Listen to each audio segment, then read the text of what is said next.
Shalom sahabat Kalimatullah dimanapun berada. Apa kabar sahabat Kalimatullah semua? Saya berharap sahabat semua ada dalam keadaan sehat dan selalu di dalam pertolongan Tuhan kita Yesus Kristus. Terus dukung perkembangan channel ini dengan cara like, komen, dan subscribe.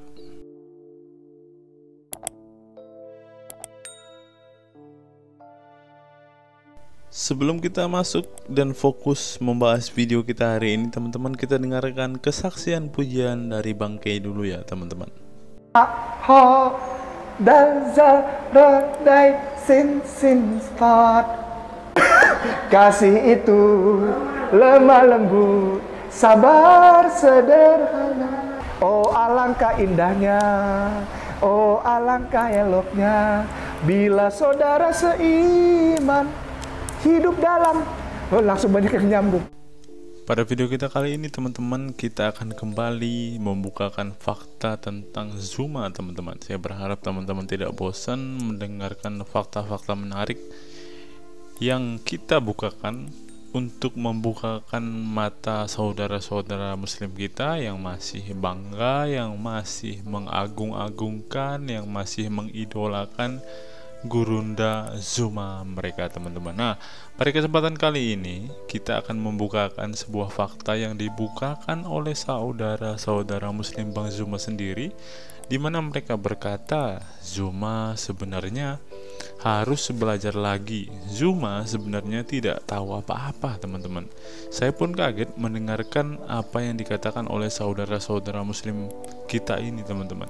Saya pikir hanya umat Kristen yang sadar dengan apa yang terjadi pada Zuma. Ternyata sudah sebagian besar saudara-saudara muslim kita yang sadar juga, teman-teman, dengan kualitas Zuma yang sebenarnya di bawah rata-rata, teman-teman. Menurut saudara-saudara muslim kita ini, si Zuma ini hanya seorang pengaji biasa, teman-teman. Dia tidak terbukti mempunyai ilmu. Lebih daripada itu, saudara-saudara muslim kita juga mengatakan Zuma ini hanya bermodalkan suaranya yang kencang saja, teman-teman. Seperti terlihat ketika Zuma berdebat dengan para apologet Kristen. Zuma hanya bisa berteriak-teriak agar saudara-saudara muslim atau fans-fansnya atau teman-temannya di sebelah sana merasa, wah, Zuma hebat ya, mampu membuat saudara-saudara Kristen kita terdiam. Pertanyaannya untuk kita semua, benarkah Zuma memiliki ilmu? Benarkah Zuma adalah seorang yang paham dengan kitab sucinya? Untuk itu mari kita bukakan fakta yang akan membuat semua saudara-saudara muslim yang mengagung-agungkan Zuma terdiam. Bahkan jika mereka berpikir secara waras, pasti mereka akan murtad. Karena apa yang akan kita dengarkan ini berasal dari saudara-saudara muslim Zuma. Untuk itu mari kita langsung saja simak video selengkapnya. Dengan percaya kepada orang yang membungkus diri dengan label pendeta, dengan label ulama, dengan label kiai, tetapi mereka menyeret kita kepada kemusyrikan, kemunafikan, kekafiran, menjauhkan diri kepada pencipta alam semesta. Non-muslim, kita lihat yang mencoba mendalami kitab sucinya, justru banyak di antara mereka yang akan memeluk ajaran agama Islam. Hanya Islamlah agama yang melakukan ibadah kepada Tuhannya dengan serius 5 kali sehari. Hanya Islamlah yang mempunyai teladan Nabi yang mulia mengerjakan cara hidup mulai dari bangun tidur hingga tidur kembali. Jadi para sahabat, bagaimanapun program Dajjal, bagaimanapun program mengkampanyekan pluralisme agama, insya Allah pasti Allah akan memuluskan kekuatan-kekuatan para pejuang agamanya, sehingga orang-orang yang menginginkan ajaran Dajjal itu tetap dikampanyekan pasti menemui kegagalan. Apa? Sebab umat muslim meniru Rasulullah Muhammad SAW yang berjuang tidak kenal lelah selama 23 tahun untuk menyebarluaskan kemuliaan Islam di atas muka bumi. Seperti saya kutip bagaimana kemudian Rasulullah Muhammad SAW itu berseruh di awal-awal dakwanya kepada pamannya. Dia katakan gini, wahai paman, demi Allah, kalaupun matahari diletakkan di tangan kananku dan rembulan di tangan kiriku, agar aku meninggalkan perkara menyampaikan Islam dan risalah ini, sehingga Allah memenangkannya atau aku binasa, pastilah tidak akan meninggalkannya. Itu adalah ikrar Rasulullah Muhammad SAW.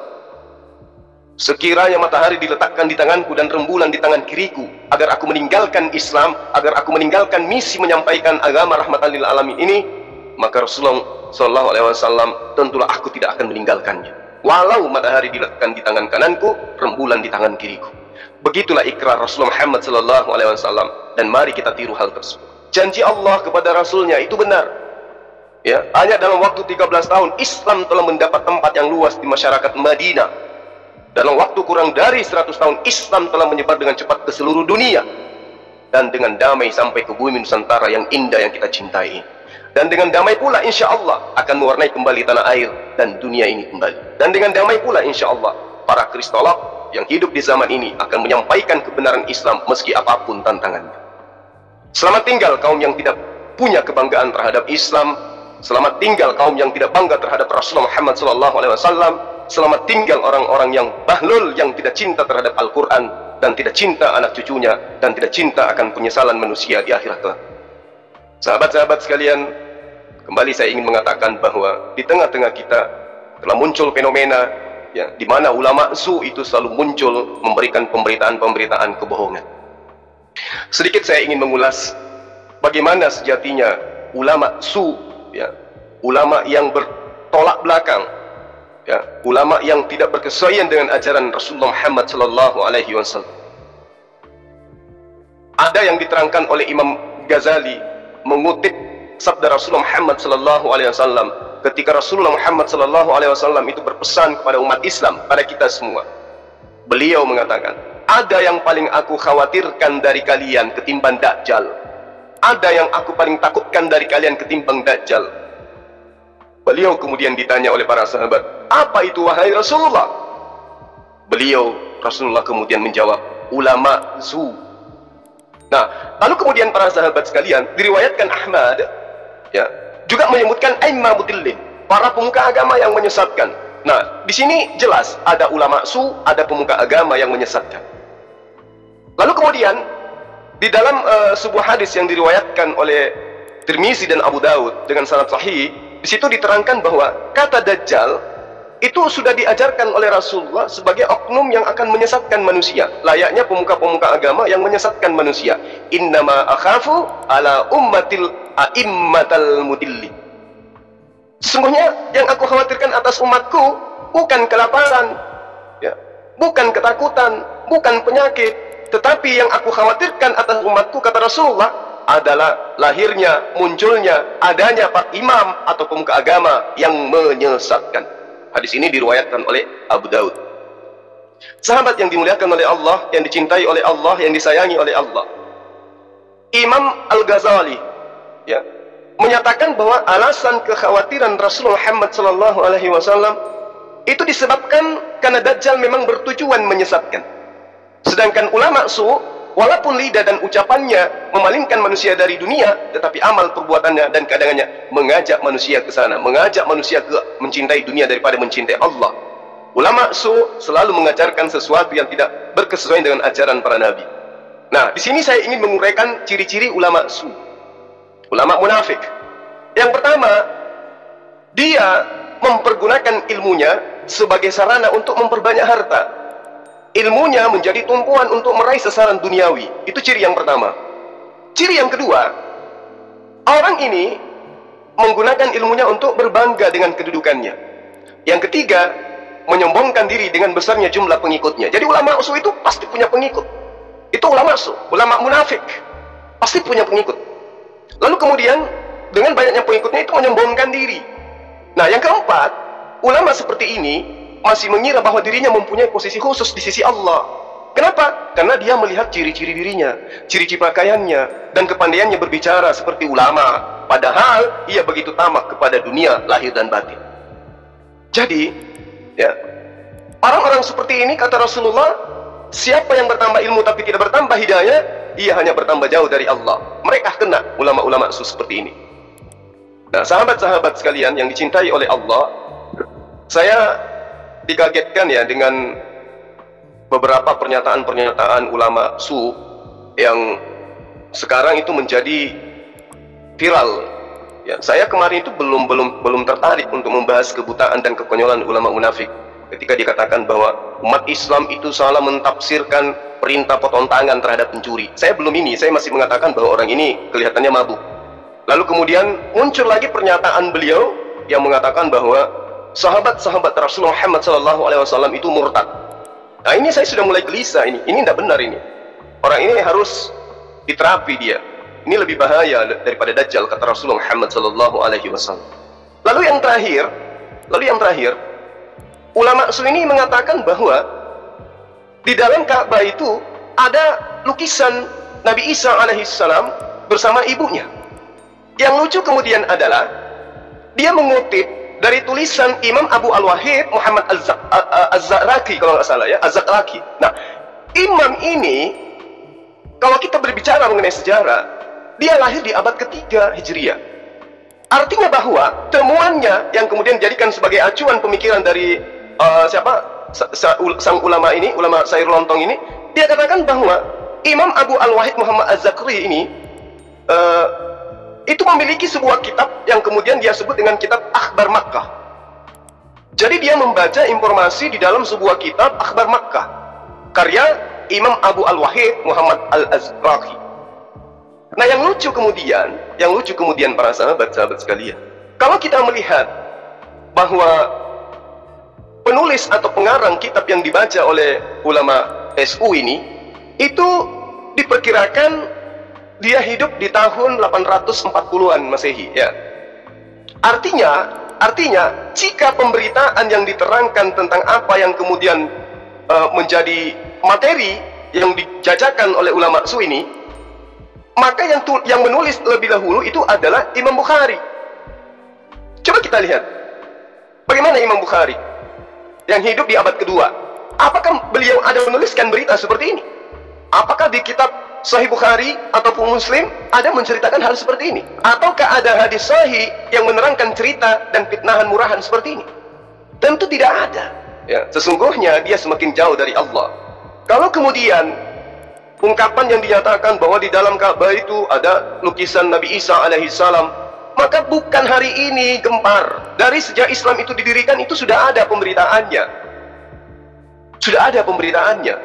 Coba teman-teman sekalian, kalau yang biasa cari di YouTube ya, coba Anda lihat bagaimana kemudian kondisi atau situasi di dalam Ka'bah. Di situ santer kita lihat bagaimana kemudian Raja Salman sholat sunnah di dalam Ka'bah. Di keliling isi Ka'bah tidak ada lukisan di dalamnya. Itu makanya saya katakan orang ini ya melakukan pembodohan publik, melakukan penipuan publik ya tanpa dasar ilmiah. Orang ini asal ngoceh aja, hanya butuh jempol, ingin terkenal. Orang ini orang bahlul sebenarnya. Ya, orang yang tidak menjabarkan sebuah informasi dengan data akurat. Tidak ada haditsnya. Tidak ada pernyataan dari Imam Bukhari, Imam Muslim yang menyatakan hal yang dia fitnahkan.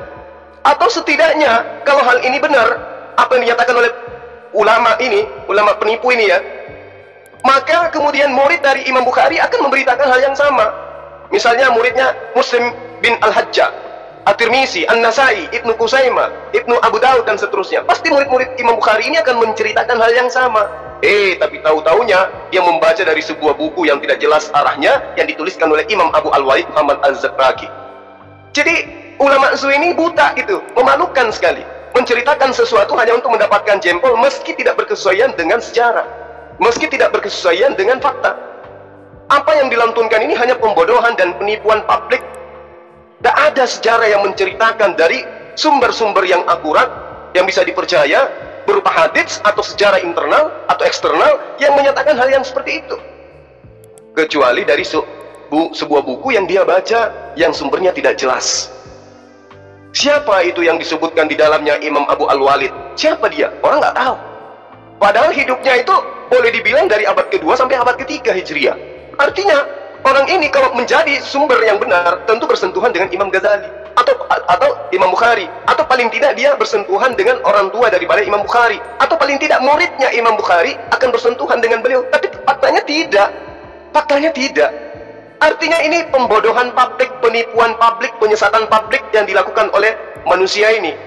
Manusia yang bergelar ulama, tapi tujuannya hanya menipu dan membodohi umat Islam.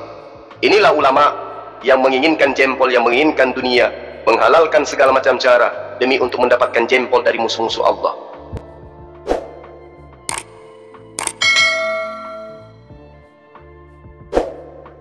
Anda jangan marah ya, bahwa konsultan wahyunya Kanjeng Nabi adalah pendeta. Nanti boleh? Ini syariat aja. Nah, ini tidak ada yang bantah, karena di kitab Khulasatul Nurul Yakinnya ada, di mata pelajaran sejarah di madrasah-madrasah ada, betul nggak? Tetapi Nabi Muhammad melarang menghapus gambar Siti Maryam sedang mengemban Nabi Isa. Di sejarah yang kamu baca di madrasah nggak ada, adanya di buku yang lain. Saya serta begitu dikiranya ngarang. Ngaco, masa kita ngarang? Masa saya ngarang sejarah Nabi? Saya bertanggung jawab, ada kitabnya, banyak puluhan kitabnya, kamu tidak baca. Ada 4 kitab yang saya kirim ke MUI, ke Sekjen MUI, yang isinya menceritakan Nabi melarang gambar Siti Maryam yang sedang mengemban Nabi Isa.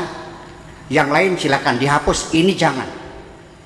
Saya kirim 4 saja, sebetulnya puluhan, banyak sekali. Berarti mereka kaget, dasar apa? Belum pernah baca kitab. Padahal mah kitabnya itu ada di rumah mereka tuh. Fathul Bari, Syarah Imam Bukhari itu ada di belakang mereka ketika berceramah di YouTube nih. Lemari kan isinya kitab-kitab ya. Itu ada. Iya, Tarikhul Islam Ibnu Hisham ada. Ya, Akhbarul Makkah itu ada kitabnya. Fathul Bari ada. Sipribeh. Masa kita ngarang? Bukan, bapak-bapak masuk akal ya saya ngarang sejarah. Kan ada referensinya. Bulan nega aja keburu-buru nuduh uang kok takona dingin. Marak begini. Iya kan? Mana kitabnya kan gitu nih, kitabnya ada, masa saya ngarang. Oke. Kemudian Nabi Muhammad ingin menyelamatkan sahabatnya dari penindasan intimidasi suku Quraisy kepada sahabat Kanjeng Nabi yang masuk Islam. Dihijrahkan kan? Dihijrahkan kan? Kemana hijrahnya? Ke negara Nasrani kan? Betul nggak? Dihormati nggak? Lalu di mana salahnya? Kamu kok benci banget sama Kristen? Dasarnya apa sih? Jangan diadu domba dong. Udah kita hormati, menghormati aja. Kita negara Pancasila, menghormati semua agama. Selesai. Khususnya banget sih. Itu yang saya tanyakan. Jadi itu hanya kembang-kembang yang intinya mah jawab dulu. Apakah menjadi persyaratan untuk menjadi muslim yang baik kita harus membenci semua agama dan menjelek-jelekan agama yang lain? Apa itu syaratnya ada? Ya iya sudah, lakum dinukum ya harus kita aja sih. Betul? Ya iya kan begitu dari persoalannya. Apa sih sulitnya menghormati orang? Iya kan? Begini, saya ingin mengatakan, Anda yakin dan memastikan masuk surga, mangga silahkan.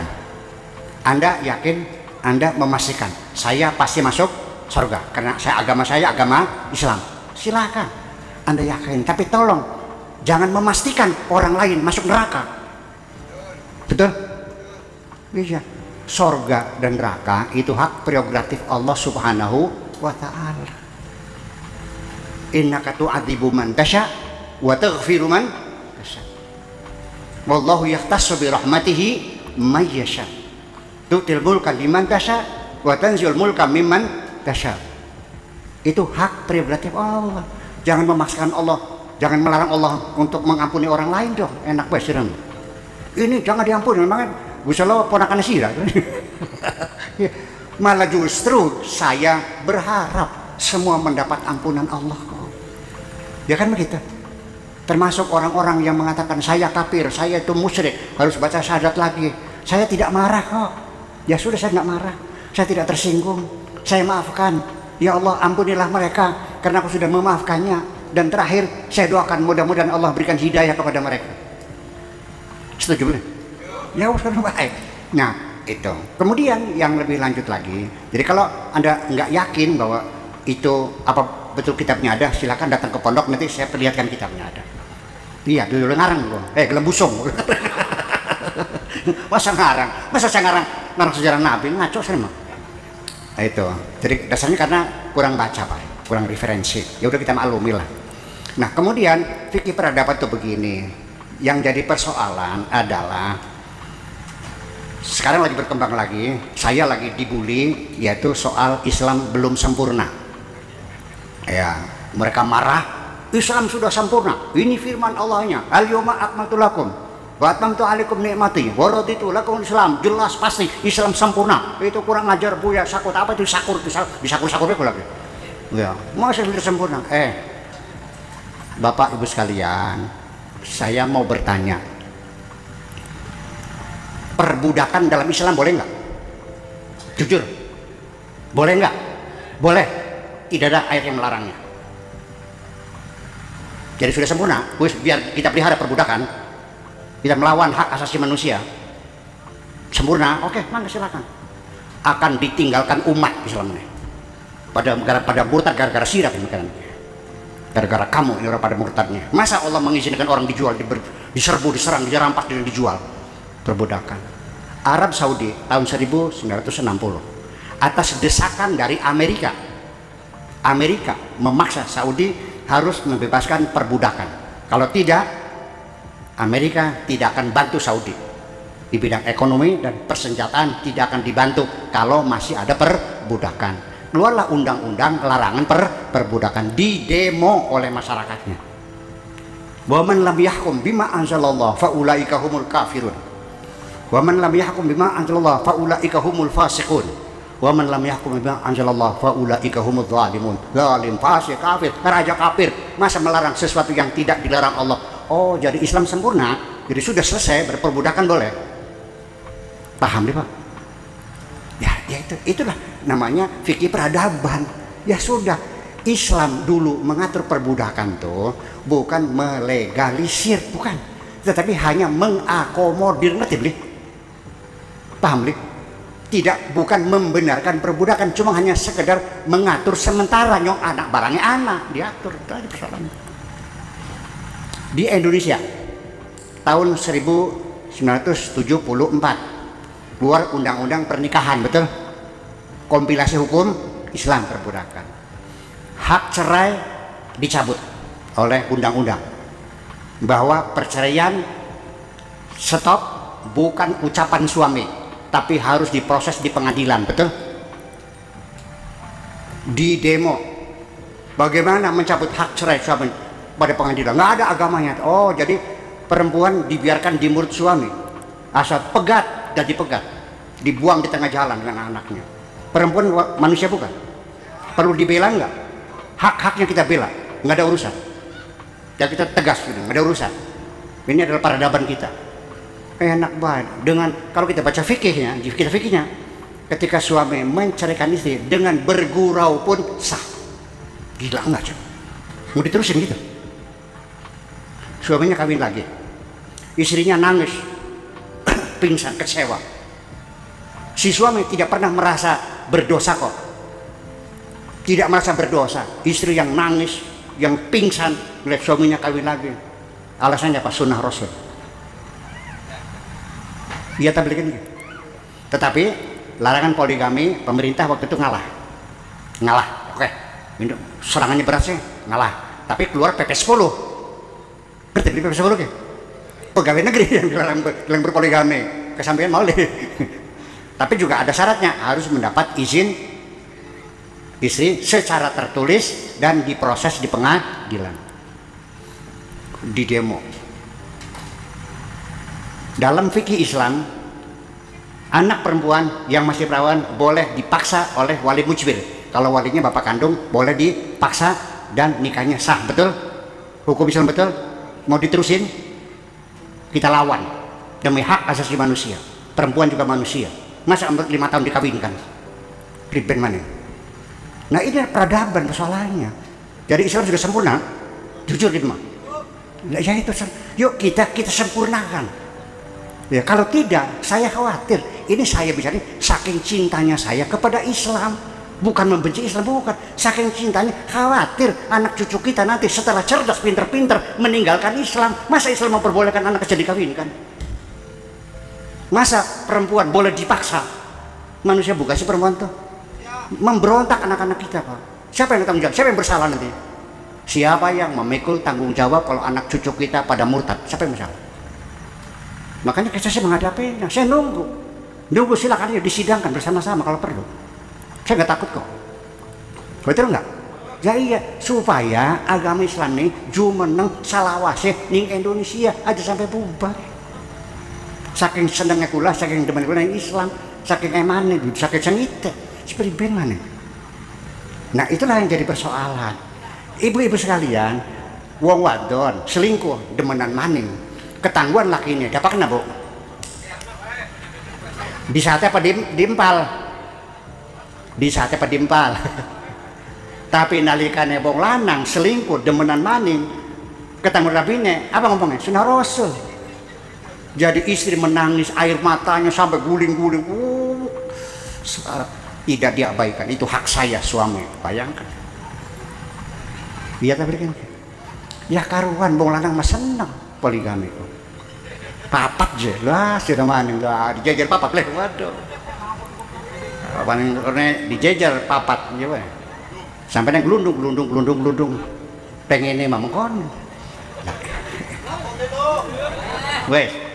Di dalam fikih Islam, ketika perempuan sakit dan tidak bisa melayani suami, di dalam fikih Islam suami tidak wajib ngasih nafkah. Diterusin seperti itu.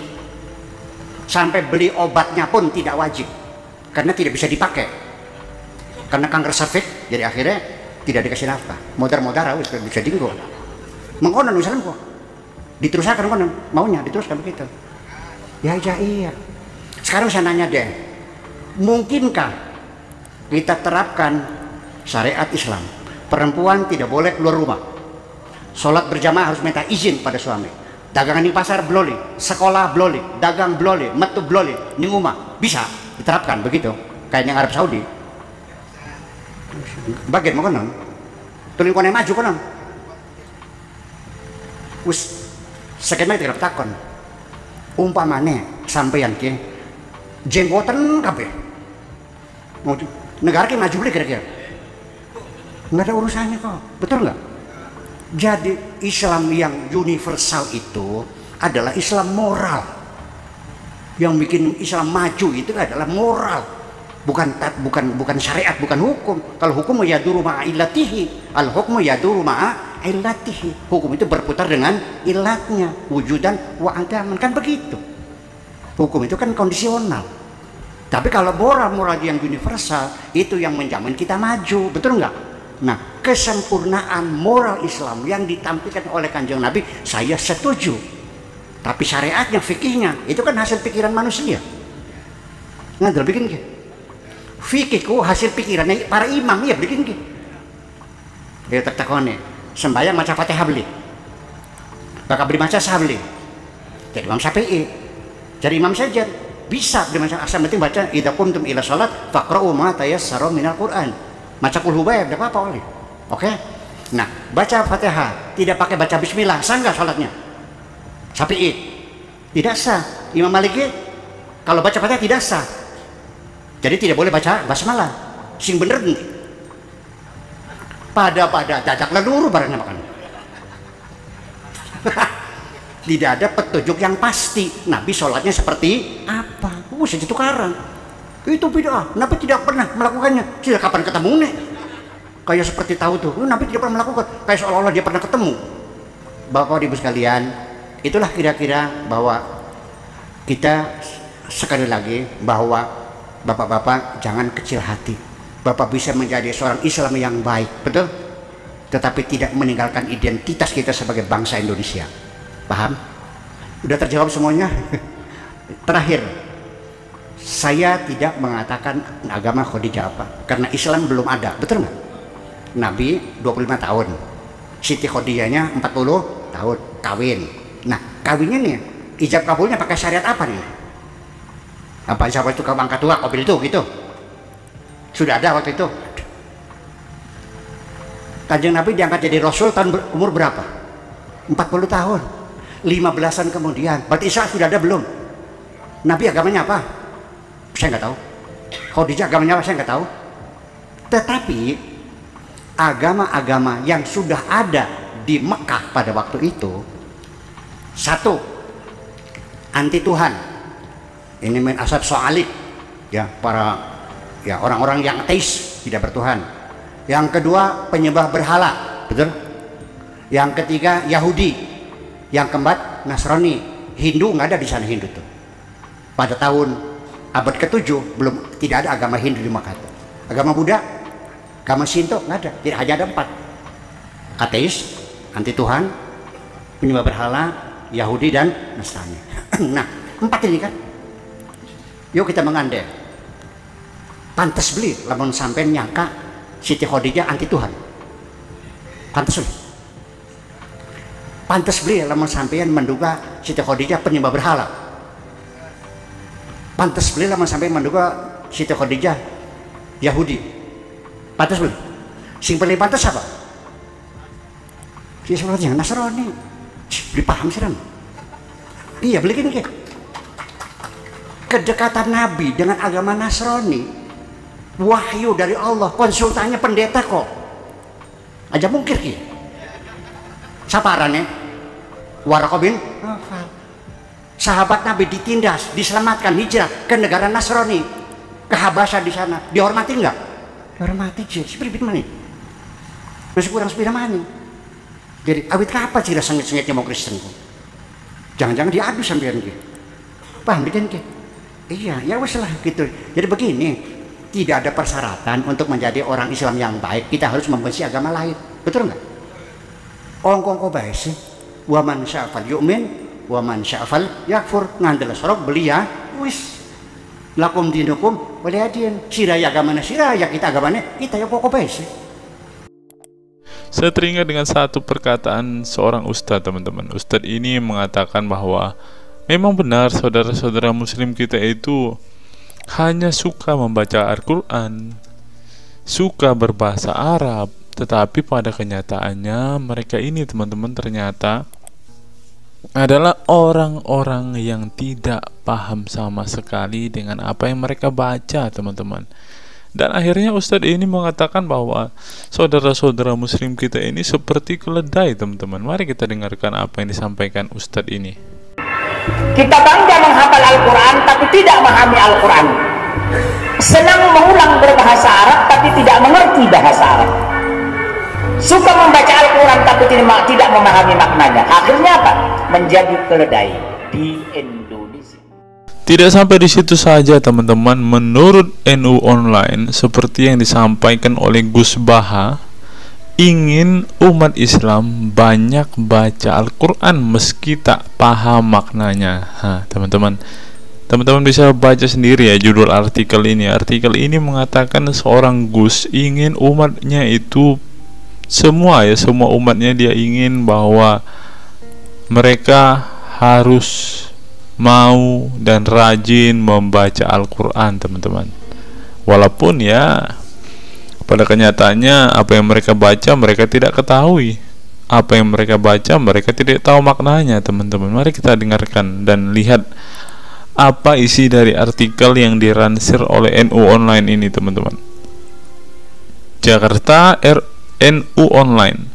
Rais Syuriah Pengurus Besar Nahdlatul Ulama PBNU Kiai Haji Ahmad Bahaudin Nur Salim yang biasa dikenal dengan Gus Baha mengingatkan umat muslim atau umat Islam untuk memperbanyak membaca Al-Quran meski tidak memahami maknanya. Waduh, gak bahaya kah ini? Ustadznya mengatakan harus baca saja Al-Quran walaupun tidak paham. Wah, bisa-bisa umat Islam jadi keledai se-Indonesia nih, seperti yang dikatakan Ustadz yang barusan tadi. Karena semuanya disuruh baca, disuruh hafal, tidak peduli tahu atau tidak arti dan maknanya. Aduh, gimana ini, teman-teman? Sebagai kitab suci, Al-Quran harus lebih dekat dengan umat Islam. Cara mendekatinya bisa dengan mempelajari dan memahami kandungan Al-Quran atau membacanya. Membaca Al-Quran lebih bernilai ibadah terutama di bulan suci Ramadan. Saya paling sangat ingin di Ramadan ini banyak membaca Al-Quran, baik membaca secara qiraatan saja atau lebih jelasnya. Sebagaimana dikutip NU Online dari akun YouTube Santri Gayeng, menurut Gus Baha, membaca Al-Quran tidak harus menunggu paham arti dan tafsirnya, sebab membaca Al-Quran dari huruf ke huruf sudah bernilai ibadah. Meskipun seorang yang membacanya itu tidak paham arti dan maknanya, terlebih ketika membaca dan kemudian menjadikan isi Al-Quran sebagai bimbingan hidup. Gus Baha mencoba melogikakan orang yang membaca Al-Quran tetapi tidak memahami maknanya. Ia menjelaskan ketika seseorang membaca Al-Quran dan tidak paham maknanya, maka seseorang itu hanya menyibukkan diri dengan kalamullah. Hal ini menurut Gus Baha sesuatu yang baik. Tetapi Ustadz yang tadi mengatakan kalau hanya bisa membaca tetapi tidak ngerti maknanya, mereka sama dengan keledai di Indonesia. Nah, sekarang umat muslim bingung nih harus ngikutin yang mana, mau jadi keledai atau hanya menjadi pembaca tetapi tidak tahu apa-apa nih. Lanjut teman-teman. Efek dari kesibukan dengan kalamullah itu pasti tidak melakukan maksiat. Tetapi kalau kita melihat ya, kalau ada satu contoh kasus yang terjadi di pesantren kemarin kan teman-teman, di artikel yang kita baca sebelumnya, bahwa kejadian atau hal yang bersangkut paut dengan maksiat ini terjadi di dalam pondok pesantren teman-teman. Bagaimana ini Gus Baha? Kalau Anda mengatakan bahwa ketika orang sibuk dengan membaca Al-Quran dengan kesibukan membaca kalamullah dan bisa terhindar dari melakukan hal-hal maksiat, tapi kok di pondok pesantren malah terjadi maksiat nih Gus Baha, bagaimana ini? Lanjut, saya beri contoh, meskipun membaca saja dan tidak paham artinya, itu tetap baik. Ada orang yang semalaman itu duduk bersama keluarga, ngobrol ringan tentang masa lalu, cerita lucunya atau lucunya anaknya. Pada malam itu ditulis oleh malaikat bahwa keluarga ini tidak maksiat, tidak dugem, tidak narkoba, dan tidak ke tempat maksiat, jelasnya. Gus Baha mengatakan keberkahan dari seorang muslim atau muslimah menyibukkan diri bercengkrama bersama keluarga, asik guyon dengan teman dan tetangga adalah tidak melakukan maksiat dan tidak macam-macam, apalagi jika saat itu membaca Al-Quran. Hal ini sesuai dengan kajian ilmu usul fikih yang dipelajari Gus Baha dari Al-Makfurlah Kiai Haji Maimun Zubair. Dia menegaskan bahwa di antara kebaikan agama Islam adalah meninggalkan itu adalah pekerjaan yang tidak butuh modal. Gus Baha menjelaskan, apabila seseorang ingin mendapat pahala sholat, maka harus sholat. Kalau ingin mendapat pahala haji, maka harus haji. Namun ada kebaikan yang tidak perlu modal, yaitu meninggalkan kemungkaran. Caranya cukup meninggalkan hal-hal yang dilarang Allah. Cara meninggalkan kemungkaran bisa dengan bercengkrama dengan keluarga, baca Al-Quran, bercanda dengan teman, dan hal positif lainnya. Sehingga kalau ada orang yang tanya, kenapa baca Al-Quran meskipun tidak paham itu dapat pahala? Satu, karena itu kalamullah. Kedua, sebagai kebaikan itu adalah meninggalkan kemaksiatan. Meninggalkan itu bisa dilakukan dengan hal-hal mudah. Ini pentingnya ngaji. Saya ngaji usul fikih dengan Kiai Haji Maimun, abahnya Gus Yasin, katanya. Gus Baha mengaku sejak kecil ia sudah terbiasa membaca dan mempelajari Al-Quran, bahkan hingga saat ini. Kebiasaan Gus Baha mempelajari Al-Quran yang berlangsung puluhan tahun ini membuatnya memiliki kecintaan yang mendalam dengan kitab suci yang diturunkan kepada Nabi Muhammad itu. Ia juga membaca banyak literatur klasik maupun modern untuk memahami Al-Quran. Kemudian melakukan diskusi dengan banyak pakar Al-Quran dari berbagai daerah dan negara tentang berbagai tema. Tetapi syukur-syukur bacanya Al-Quran itu paham. Artinya paham sesuai dengan kapasitas masing-masing. Saya mulai kecil hingga sekarang masih ngaji Al-Quran, masih belajar, juga masih terus mencari ilmu. Ucap pengasuh pondok pesantren Tahfidzul Quran LP3 IA Rembang, Jawa Tengah itu.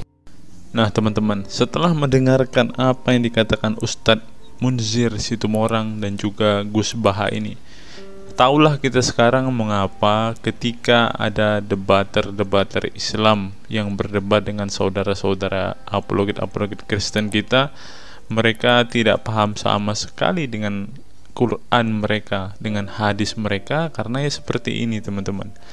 Membaca Al-Quran, menghafal Al-Quran itu adalah sebuah ibadah bagi kepercayaan mereka teman-teman.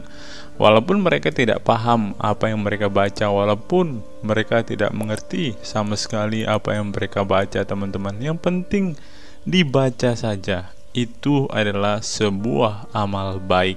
Nah teman-teman, kita belajar bahwa ketika apologet Kristen berdebat dengan para apologet Islam atau dengan para polemikus Muslim, inilah yang terjadi teman-teman. Mereka tidak paham sama sekali ketika mereka ditanya isi hadis dan Qur'annya. Karena pada intinya atau pada kenyataannya, seperti pengakuan dua ustadz ini tadi, bahwa memang benar umat muslim itu hanya senang membaca, hanya suka membaca, hanya suka mengimani, tetapi tidak paham sama sekali dengan apa yang mereka baca dan imani teman-teman. Sebagai contoh teman-teman, kita kalau melihat perdebatan antara Gurunda Zuma dengan apologet Kristen ya, ketika Zuma ditanyakan ayat-ayat Al-Quran atau hadis-hadisnya, Zuma pasti tidak pernah menjelaskan ayat dan hadis itu teman-teman. Alasannya ya kita tahu ya, sekarang ternyata memang Zuma pun ternyata hanya hafal, hanya suka membaca, tetapi tidak paham dan tidak mengerti sama sekali dengan apa yang mereka baca dan hafalkan teman-teman. Ya, jadi kita bisa ambil kesimpulan bahwa orang-orang model seperti ini sama seperti keledai di Indonesia, seperti yang diungkapkan oleh Ustadz Munzir Situmorang tadi teman-teman. Apa pendapat teman-teman setelah menyimak video ini? Silahkan tuliskan komentar waras teman-teman di kolom komentar video ini, agar banyak orang semakin waras dan semakin sadar bahwa hanya Yesuslah satu-satunya Tuhan dan Juru Selamat. Hanya Yesuslah satu-satunya yang menyediakan surga bagi setiap orang yang percaya kepadanya. Salam waras, salam sadar. Sampai bertemu di video-video kita berikutnya. God be with you all.